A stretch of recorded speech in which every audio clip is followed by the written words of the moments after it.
Well, let's look at a few plants today.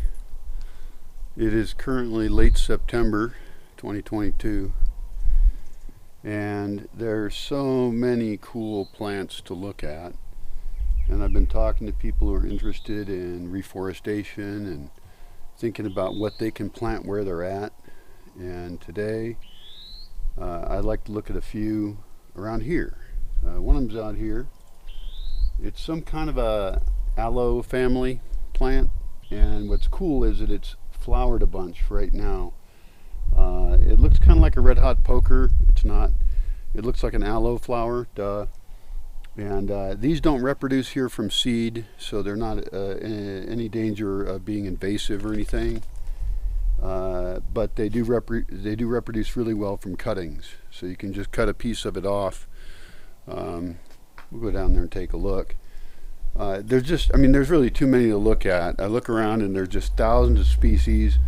I have a spreadsheet that is incomplete that shows what I've got growing here. People ask me questions like, "What do you grow?" And they don't say it that way. And everything is growing everywhere. It's just tons of stuff. This is a bird of paradise. Those do really well. Look at these are flower spikes coming off of it. And we actually have some bird of paradise we've grown from seed, which is really cool because most of that kind of plant are created from clones. Just like bananas. Cavendish bananas are grown from clones.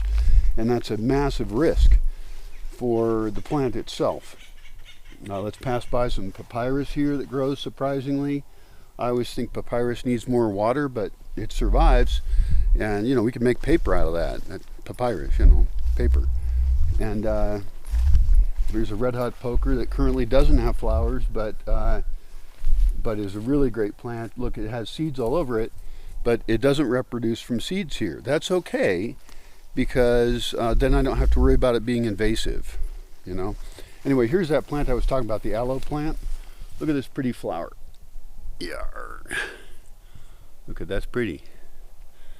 And the birds and bees love it, it produces lots of nectar. Here's its leaves. They're really thick.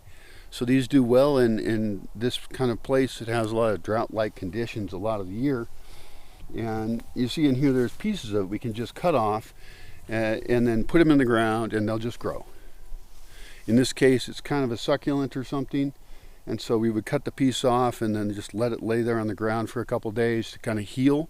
We would do that in June, because it's before the rains, and if we stick those pieces in the ground then in July, late June, they will grow into new plants. So we can have all of this plant that we need, that we want. I don't even use it. It's probably good for something. At minimum, we can probably cut pieces off of it, and maybe in the sauna it might be nice on your skin or something. I don't know, but I know it does well.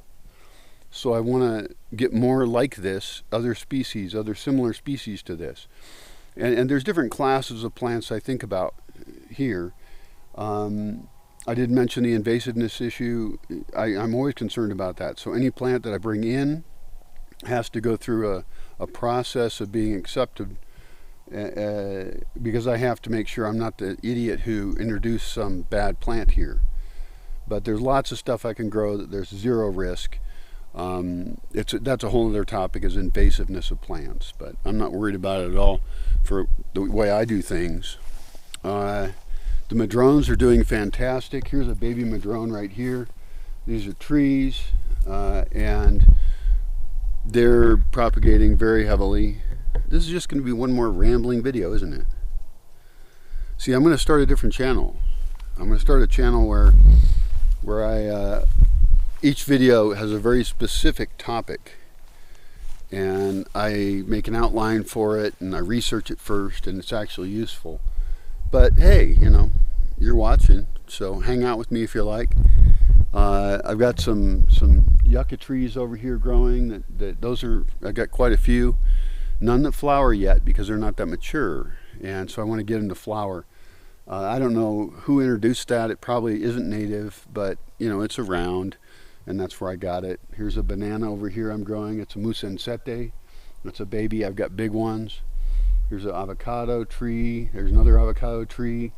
and I don't fertilize or water those, so they don't do well. This is not a production type place. I'm not doing industrial agriculture, I'm doing food forest farming.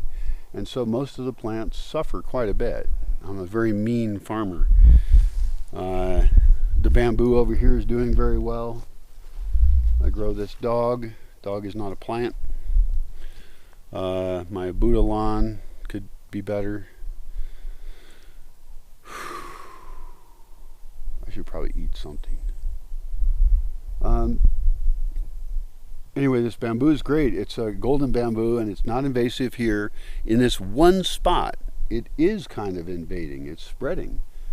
But other places I put it, it doesn't do well at all. So that's actually a good thing. And this is also called fishing bowl bamboo, called golden or something. I forget the scientific name.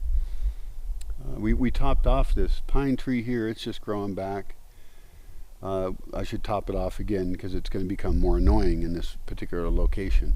So I'm okay with it existing, but if I don't control it soon, very soon, this tree right over here, then it's going to become an annoying place. Fuck, there's like wire left in this tree over here for some reason. That's so annoying. I got orchids growing all over the place. Those are native orchids, Laelia species, and those have been doing well. The plant propagation area needs its own whole tour. It's growing over, and they need to raise funds to have labor, very smart labor, to help me maintain that. It's down here, and it's actually in really good shape, even though it's growing over. Here's more of these aloe things, and I guess that's what got me thinking that I should record some stuff about plants. Is that this is just so easy to grow. Now, it won't die off without human intervention really quickly or anything, because there's lots of stuff I can plant that needs work, and I want to avoid planting those kinds of things. Some dahlias. I gotta eat some.